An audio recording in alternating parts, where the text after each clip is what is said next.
Good morning, good afternoon, good evening, whatever part of the day it is for you. Welcome back to Wealth Reimagined. I'm your host, Maya Kay, and I'm so excited we have made it to week four. Week four, Financial Literacy Month. So grateful if you've stuck with me from episode one until now. But don't feel like this is the end. Don't feel like this is the end. This is honestly just the beginning. And I'm excited for this series. I hope it has been helpful so far and really just getting those foundational pieces and discussions out of the way. Super grateful that you are here and can be a part of this time and this space on the Family Bloodline Network. So let's I hope everybody's having a good day. I release these on Mondays, and Monday can be manic for real. Mondays can be a lot, especially if you had a great weekend like I did. I had a great weekend. Despite the storms, I am in an area that has been getting tornadoes all weekend. Over the last week, honestly, we've had tornadoes. Luckily, I have not been impacted personally, but definitely surrounding areas. One area in particular that's a bit south of me, honestly, I think they've been hit 3 times in the week, or impacted. I shouldn't say hit. That sounds like there's been a lot of destruction, but they have definitely been impacted for every storm that we've had. But despite the storms, had a great weekend. My oldest daughter had her senior prom on Saturday, and then the girl had the nerve to turn 18 on me Sunday. And so I have my first paper adult child because that girl does not know what she's about to walk into when it comes to being an adult. So I like to call her a paper adult. I don't call her that to her face. And I love you if you are watching. You are about to embark on something that is going to involve a lot of lessons and evolving, new vocabulary, new experiences, uncharted territory, so much. But I hope that between me and your dad, that the lessons will all make sense. The no's will make sense. Just all the things that have felt unfair will make sense. I hope it'll all just come full circle. So had a great weekend celebrating her. So anyway, let's just get into it. Again, I want to be respectful of people's time. I am hoping that you are able to tune in when you are commuting in the morning or getting ready, or maybe it's on your commute home, and just able to, get some little nuggets here and there on personal finance. So again, this is the 4-part series for Financial Literacy Month. And again, Financial Literacy Month is every April, annually, every year. It's just an awareness campaign, really, to really just have a time to discuss finances and management and budgeting and saving and investing and getting rid of debt, all of these things, protecting your money. That's really the purpose, is to help bring awareness to these things because they're very important and they have a major impact on everyday life, despite what people think. So that is what Financial Literacy Month is all about. And I'm glad that I can be here with you to go through that, as well as, personal finance. What is personal finance? Personal finance is you managing money in your household. How are you doing with that? Are you doing it? Or are you just flying by the seat of your pants? Do you actually have a budget that you implement so you know how and when and where your money is going to go? It's about that: budgeting, saving, investing, protecting. Those things, all very important, and again, can have some major impacts on our lives day to day. So, okay, so over the past few episodes, it's really important to me to really lay a foundation Not rushing right into the things that maybe you wanted to hear, which honestly are things that you're hearing everywhere. Do a budget, save, bring in more money, right? We all know that. Those are things everybody knows.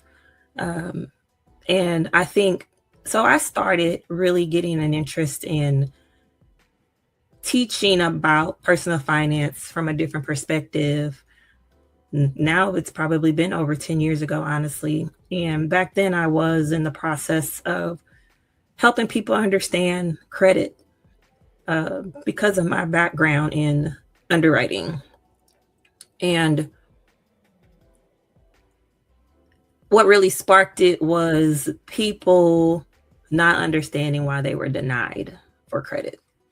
They're like, hey, I looked on such and such website and it told me I have a 793 credit score. Why am I being declined? I shouldn't, Well, I would tell people then, well, your credit score is only one factor. Just because you have a 700 credit score doesn't mean you're getting approved. Just because you have an 800 credit score don't mean you're getting approved. And I know that's blowing some people's minds because the credit score is only one factor in a loan approval. It's not the only factor.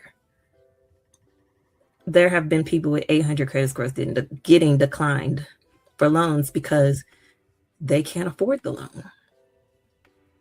How is that possible? It is. It's possible because honestly, no matter how much money people are making out here, a high percentage of them are living paycheck to paycheck. You wouldn't believe some of the incomes people have.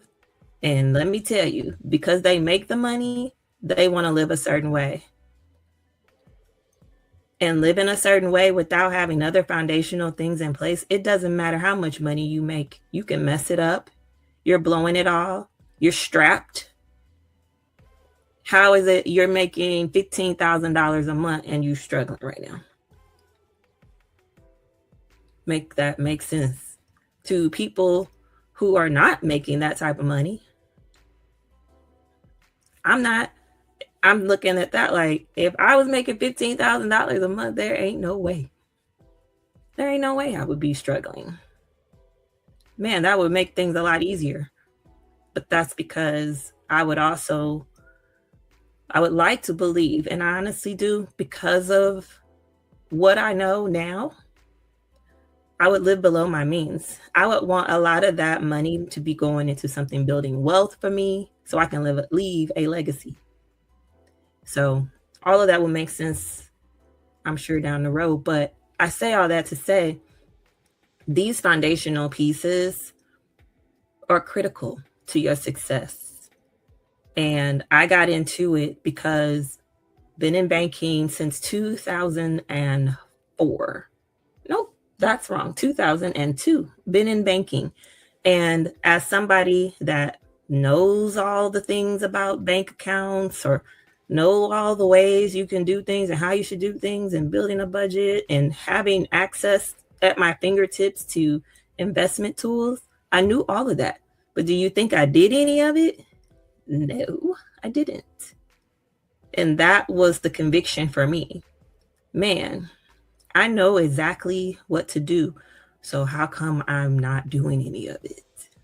That became the question. And that's when I started digging deeper into the mindset component of our finances. I can know all day what to do, just like you do.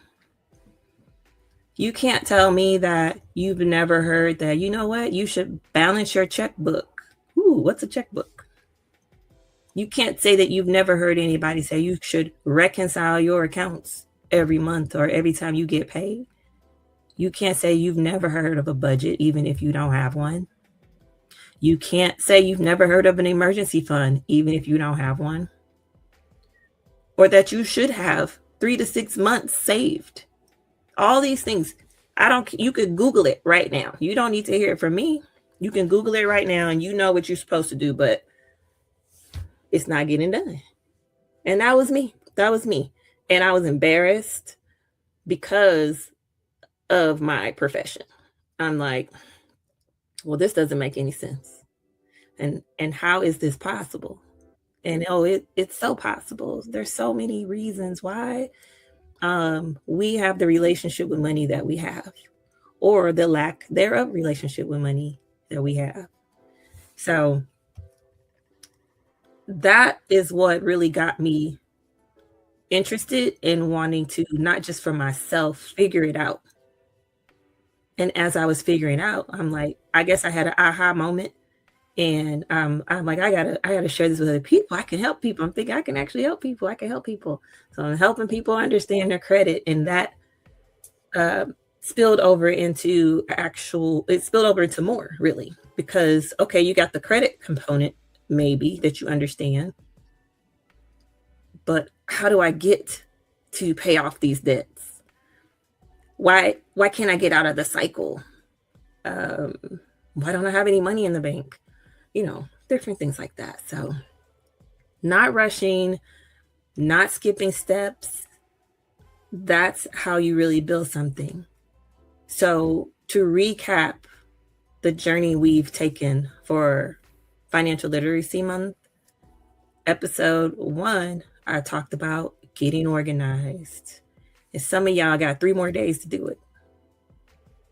3 more days to get organized. Why? Because clarity can't exist in chaos. You cannot be clear if you have no idea where your things are, what your password is, what your logon user name is. You can't get clear. And that's step number 1. Where are all my documents? Where are all my documents? Episode 2, we talked about taking inventory. Taking inventory was taking all the things that you gathered and, in your effort to get organized, or this is the next step for you if you committed to an April 30th deadline to get organized. And that was just being honest about what's coming in, what's going out, and where you really stand. Do I have assets? How much cash do I have? How much are in my 401k? How are my investments doing? How's my side hustle going? How's my business? How much am I bringing in? Am I in the red or am I in the black? Just taking inventory again so that you are clear. You want to be clear. Because then once you're clear, you know what you need to do next.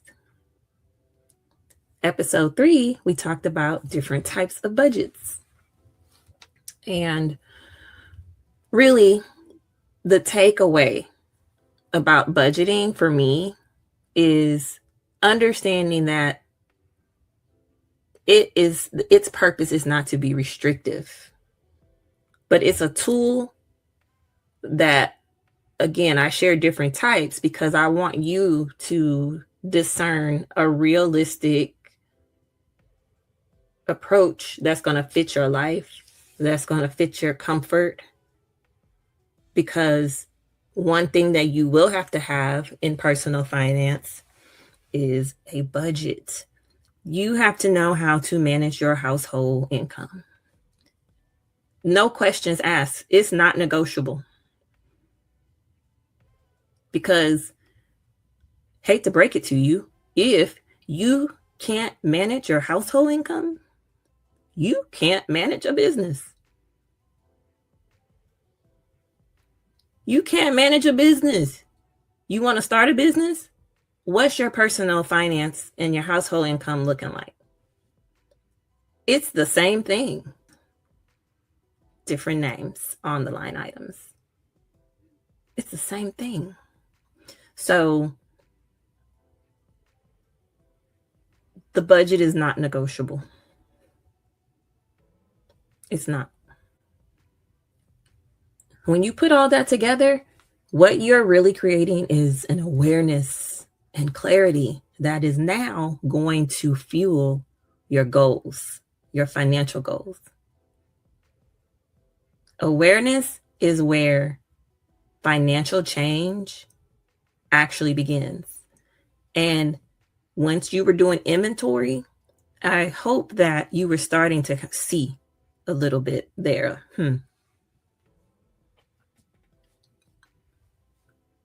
I only have $12 in my account right now. Or maybe you're on the other end. I have too much cash in my account right now.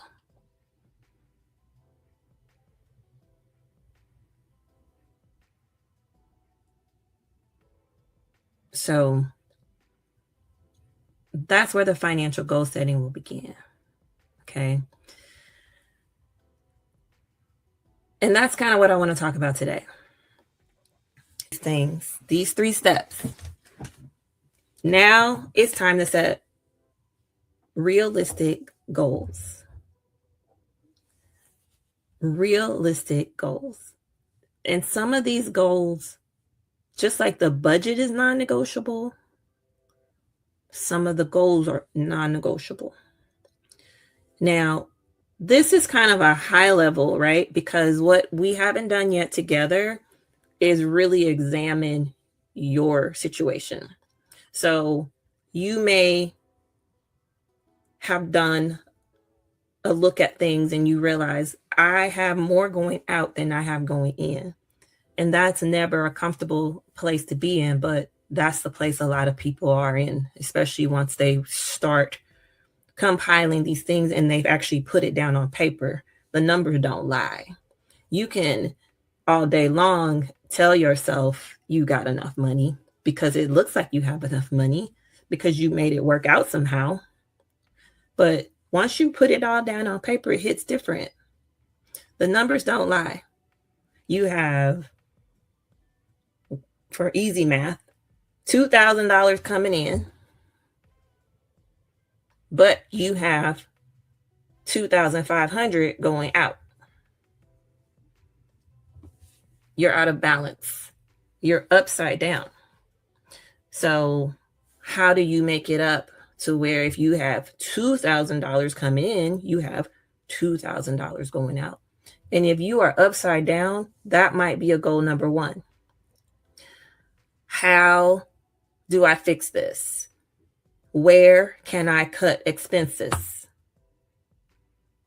How can I bring in another $500? But the goal there is that you need to at least break even. At minimum, you need to break even. And so if you're in an upside down situation, then I would encourage that to be goal number 1 for you. I need to cut my expenses. I don't have enough. I have too much going out than I have going in. Do I need to cancel some subscriptions? All Netflix and Peacock and all them doing are going up. What, every 90 days it seems? Are we even watching these streaming channels?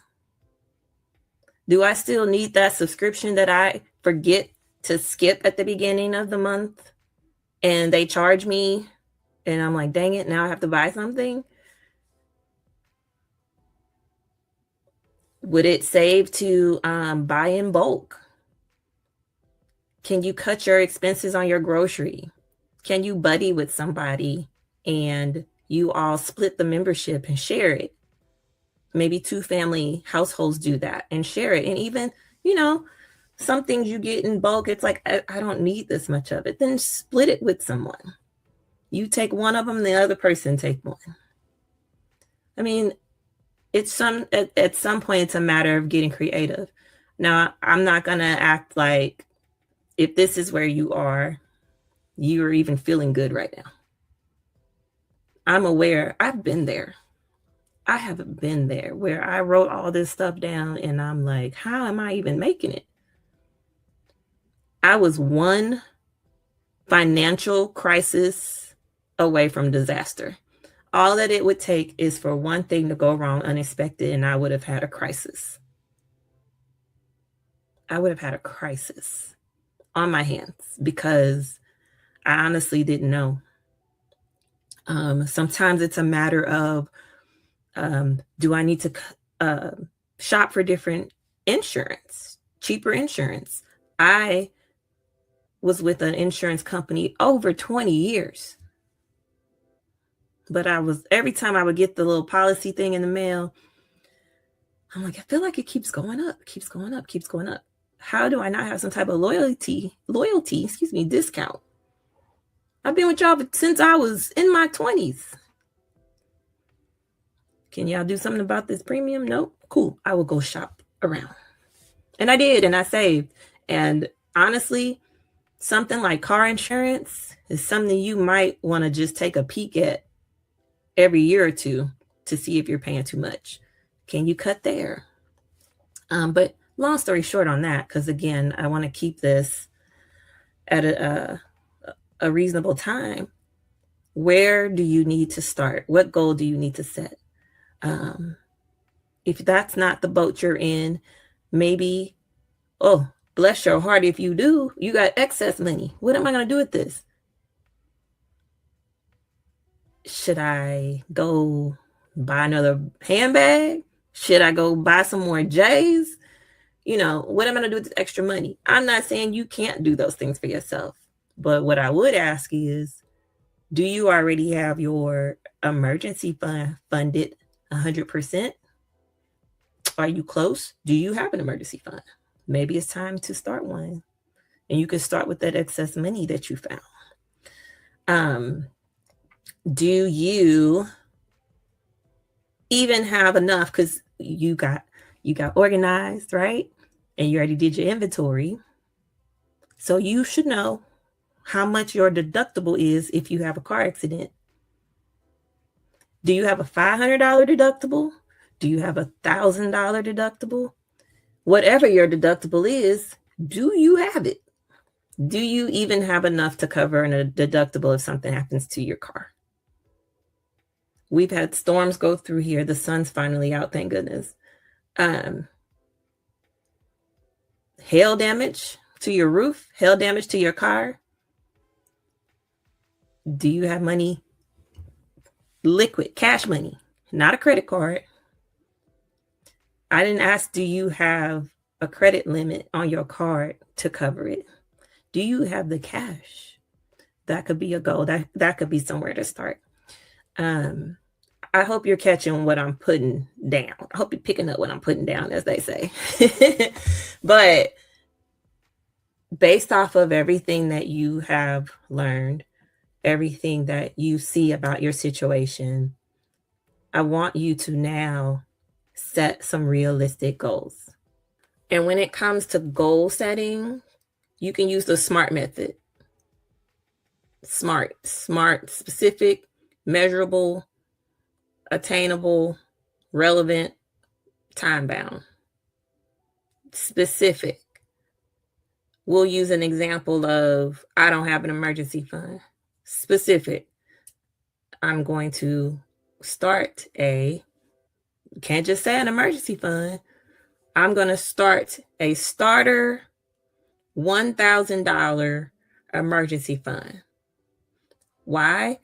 Sometimes you got to prove to yourself you can do something. For some people, $1,000 is a lot.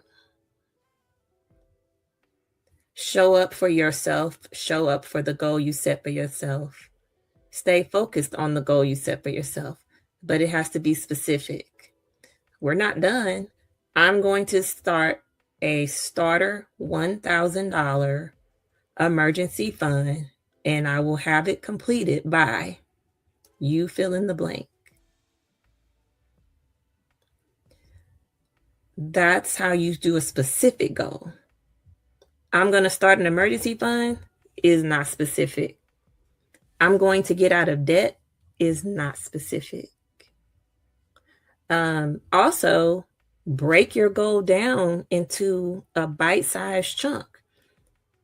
$1,000, break it down. I'm going to make sure I have $250 in there by this date. And I'm going to have another $250 in there by this date. And so on and so forth, right? Break it down. Sometimes I think the goals that we set are so vast, they seem unattainable, but they really are. You just got to break it down. Bite-sized chunks, as they say. If you need to get some debt paid off, you might have wrote down some things with some credit cards. You may have a smaller credit card that maybe you owe $300 on. Knock that $300 out, right? But again, the idea here is really just to set some goals based off of, let me not say goals. The idea here is to set a goal based off of the steps that you've done this month that I hope brought some awareness, as the goal of Financial Literacy Month is set out to do, that it has brought some awareness around where you are today. And this is just the beginning. This is just the beginning. This is where it actually all begins, with awareness. So you don't need to have everything figured out right now. If you've gotten this far, just getting things organized, a lot of people don't have all their stuff together. A lot of people don't know their net worth, whether it's positive or negative. You've done more than most people ever do. You've done what some of our elders say they wish they had done sooner. So hold your head up, pat yourself on the back. You have taken a big step. You've taken an important step in your financial journey and reimagining what wealth can look like. It may seem far off now, but this is the starting point. And I wouldn't be surprised if these are things that no one's ever told you when they talked about setting yourself up for success financially. You also want to set a date that you do this regularly. Think about that. Just set a time each week that you can check in with your finances and what you've done. Because, I would be lying to you if I said once you do the budget, it's going to always work out every time. It's not. The difference is when things come up that are unexpected, at least you know what you have and what you don't have. And that can help you in your decision making going forward. So the budget is your spending plan. You have multiple line items. Something comes up unexpected. You don't have your emergency fund in place yet to handle that unexpected emergency. Depending on your goals, you're not going to put this emergency on a credit card. You may have to make some adjustments elsewhere to come up with the difference, because you only have so much money coming in. And what people end up doing is, instead of making maybe those adjustments within what they have to work with, instead they start creating debt. And most people, when they charge something on a credit card, they do not have the ability to pay it off the next month in full, because that's how you're supposed to use a credit card. Hate to break it to you again. Your credit card should be paid in full monthly. That's how you're supposed to use it.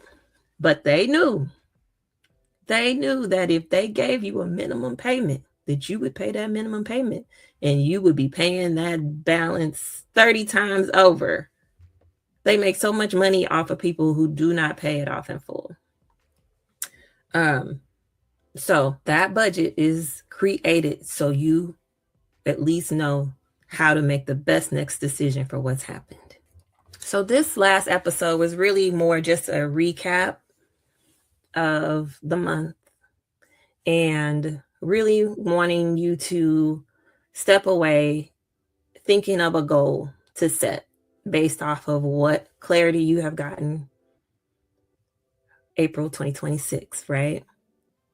But again, this is just the beginning. This is not going to fix everything, right? But it is definitely a start. And we're going to dive deeper into that emergency fund I keep bringing up because it is also a non-negotiable for your success. Your financial success requires a budget and a full funded emergency fund. Non-negotiable. We will in the future also talk about credit. And I hope I can help you understand the purpose of it, how it works, why your credit score going up and down day to day or month to month. And just creating some financial stability. That financial stability will change so much. It changes so much, not just your bank account. It changes your confidence. It changes your mindset. It changes what you can do and can't do. Do you know how debilitating debt is? Have you ever thought about what you can't do because of how much money you are sending out each month to some creditor that you owe because you are in debt? And so I hope this is a stepping stone into the right direction. So, in closing, I just want you to remember, you don't need to be perfect with money. We're going to always have things come up. That's why I just said, don't be fooled that just because you have the budget, that every month it's going to work out exactly as you wrote it down. You don't have to be perfect. Things are going to come up. It's inevitable. You have to prepare for those things, not if they happen, but when. So you don't have to be perfect, but you do have to be clear.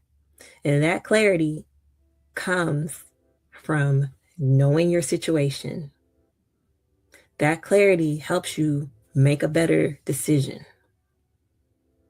That clarity is going to be the driving factor in your success or your failure when it comes to your finances. Thank you for joining.